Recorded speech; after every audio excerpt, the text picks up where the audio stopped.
नमस्ते। आज बात करते हैं एक ऐसी कंपनी की जो हमारे ऑनलाइन शॉपिंग एक्सपीरियंस को आप कह सकते हैं पर्दे के पीछे से चलाती है। जी हाँ, हम बात कर रहे हैं शैडोफैक्स टेक्नोलॉजीज और उसके आने वाले आईपीओ की। चलिए इसे जरा डिटेल में समझते हैं। कभी सोचा है जब हम ऑनलाइन कुछ भी ऑर्डर करते हैं, चाहे वो कोई सामान हो, खाना हो या फिर ग्रोसरी, वो इतनी तेजी से हमारे दरवाजे तक पहुंच कैसे जाता है? असल में इस कमाल की स्पीड के पीछे ना एक बहुत बड़ा, बहुत ही कॉम्प्लेक्स लॉजिस्टिक्स का जाल काम करता है। और पता है, इसी जाल का एक बहुत बड़ा खिलाड़ी है शैडोफैक्स। ये वही कंपनी है जो फ्लिपकार्ट, ज़ोमैटो और मीशो जैसे बड़े बड़े नामों के लिए डिलीवरी को मुमकिन बनाती है। और ये कोई छोटी मोटी बात नहीं है, हम बात कर रहे हैं भारत के 14,000 से भी ज्यादा पिन कोड्स की। तो सवाल ये है कि शैडोफैक्स आखिर ये सब करता कैसे है? इसका राज पता है कहाँ छिपा है? उनके बिजनेस मॉडल में। और इसे कहते हैं एसेट लाइट मॉडल। अब ये एसेट लाइट मॉडल है क्या? देखिए, इसका सीधा सा मतलब है कि कंपनी खुद के ट्रक्स या बड़े बड़े वेयरहाउस खरीदने जैसे भारी भरकम खर्चों में नहीं पड़ती। इसकी जगह वो अपनी टेक्नोलॉजी का इस्तेमाल करके पार्टनर्स का एक बहुत बड़ा नेटवर्क चलाती है, और वो भी बड़े स्मार्ट तरीके से। प्रोसेस बहुत सिंपल है। मान लीजिए मीशो पर कोई ऑर्डर आया, तो जैसे ही ऑर्डर आता है, शैडोफैक्स का एआई सिस्टम फौरन सबसे नजदीकी डिलीवरी पार्टनर को वो ऑर्डर दे देता है। वो पार्टनर सामान उठाता है और सीधा कस्टमर तक पहुंचा देता है। सब कुछ टेक्नोलॉजी से ऑटोमेटिक होता है। और ये सब मुमकिन कैसे होता है? उनकी अपनी बनाई हुई टेक्नोलॉजी से। मतलब उनका एक फ्रोडो प्लेटफॉर्म है जो सारे डिलीवरी पार्टनर्स को मैनेज करता है। एलोकेशन इंजन है जो एकदम सही पार्टनर को ऑर्डर भेजता है। SF मैप्स एआई है जो सबसे बेस्ट और सबसे तेज रास्ता बताता है। और SF शील्ड तो धोखाधड़ी से भी बचाता है। और इस मॉडल की असली ताकत वो इस नंबर में छिपी है। जरा सोचिए, हर 3 महीने में 2 लाख से ज्यादा डिलीवरी पार्टनर्स इस नेटवर्क से जुड़ते हैं। ये एक बहुत बड़ी गिग वर्कर आर्मी है जो कंपनी को बिना कोई भारी भरकम इन्वेस्टमेंट किए तेजी से बढ़ने में मदद करती है।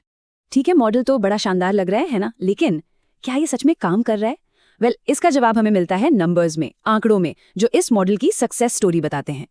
सिर्फ फिस्कल ईयर 2025 की ही बात करें तो शैडोफैक्स ने 43 करोड़, जी हाँ 43 करोड़ से ज्यादा ऑर्डर डिलीवर किए हैं। ये नंबर दिखाता है कि मार्केट में इनकी पकड़ कितनी मजबूत है। और अगर हम रेवेन्यू ग्रोथ पर नजर डालें तो कहानी और भी दिलचस्प हो जाती है। पिछले कुछ सालों में कंपनी ने 32.5% के CAGR, मतलब हर साल औसतन 32.5% की जबरदस्त ग्रोथ दिखाई है। और फिस्कल ईयर 25 में तो कंपनी का रेवेन्यू करीब 2,485 करोड़ रुपए था। वाकई ये कमाल की ग्रोथ है। लेकिन सबसे जरूरी बात तो अब आ रही है। देखिए, कई सालों तक लॉस में रहने के बाद फिस्कल ईयर 2025 में शैडोफैक्स ने आखिरकार प्रॉफिट कमाया 6.43 करोड़ का। ये किसी भी स्टार्टअप के लिए एक बहुत बड़ा मील का पत्थर होता है। और रुकिए, ये सिर्फ एक बार का कमाल नहीं था। फिस्कल ईयर 26 के पहले 6 महीनों में ही ये प्रॉफिट बढ़कर 21 करोड़ के पार पहुंच गया। इससे साफ पता चलता है कि कंपनी अब लगातार प्रॉफिटेबल होने के रास्ते पर चल पड़ी है। तो इस जबरदस्त परफॉर्मेंस के बाद अब कंपनी अपने अगले बड़े पड़ाव के लिए तैयार है, और वो है IPO, यानी इनिशियल पब्लिक ऑफरिंग। तो चलिए जरा इस IPO की डिटेल्स पर नजर डालते हैं। तो देखिए, IPO का टोटल साइज है 1907 करोड़ रुपए का। प्राइस बैंड रखा गया है 115 से 124 रुपए पर शेयर। और अगर हम 19 जनवरी तक के ग्रे मार्केट प्रीमियम यानी GMP की बात करें तो वो करीब 8% पर था, जो एक डिसेंट शुरुआत का इशारा तो करता है। अब ये समझना बहुत जरूरी है कि IPO से आने वाला पैसा जाएगा कहाँ। तो देखिए, इसमें से 1,000 करोड़ रुपए का तो है फ्रेश इशू, मतलब ये पैसा सीधा कंपनी के पास जाएगा जिसे वो अपनी ग्रोथ के लिए इस्तेमाल करेगी। और बाकी के जो 907 करोड़ रुपए हैं वो है ऑफर फॉर सेल, यानी इसमें कंपनी के पुराने इन्वेस्टर्स अपना कुछ हिस्सा बेचकर पैसा निकाल रहे हैं। और इन बेचने वालों में कुछ बड़े नाम भी शामिल हैं, जैसे कि फ्लिपकार्ट, 8 रोड्स वेंचर्स और वर्ल्ड बैंक ग्रुप की IFC।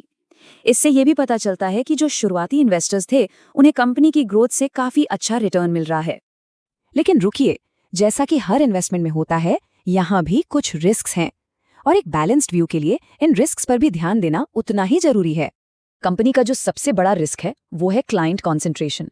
मतलब कंपनी का करीब 48% रेवेन्यू सिर्फ एक क्लाइंट से आता है।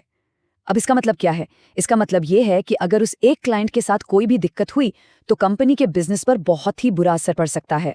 इसके अलावा भी कुछ और रिस्क हैं, जैसे डिलीवरी पार्टनर्स की कमी का खतरा। कंपनी किराए के ट्रकों और फैसिलिटीज पर बहुत निर्भर है। लगभग 36% ऑर्डर्स कैश ऑन डिलीवरी वाले हैं। और हाँ, कंपनी की पुरानी लॉस की हिस्ट्री और 4.2 करोड़ का एक टैक्स डिस्प्यूट भी है, जिसे नजरअंदाज नहीं किया जा सकता। तो अब हम इस कहानी के एक बहुत ही दिलचस्प मोड़ पर आ खड़े हुए हैं। एक तरफ है रॉकेट जैसी तेज ग्रोथ और दूसरी तरफ है कुछ बड़े बड़े रिस्क। तो कुल मिलाकर शैडोफैक्स की कहानी क्या है? ये कहानी है टेक्नोलॉजी से मिली विस्फोटक ग्रोथ की, जिसका सामना हो रहा है एक ही बड़े क्लाइंट पर बहुत ज्यादा निर्भर होने की चुनौती से। तो आखिर में सबसे बड़ा सवाल यही बचता है, क्या शैडोफैक्स अपने इस एक क्लाइंट पर निर्भरता वाले रिस्क को मैनेज करते हुए अपने जबरदस्त मॉडल के दम पर लंबी रेस का घोड़ा साबित हो पाएगा? इसका जवाब तो सिर्फ आने वाला वक्त ही देगा।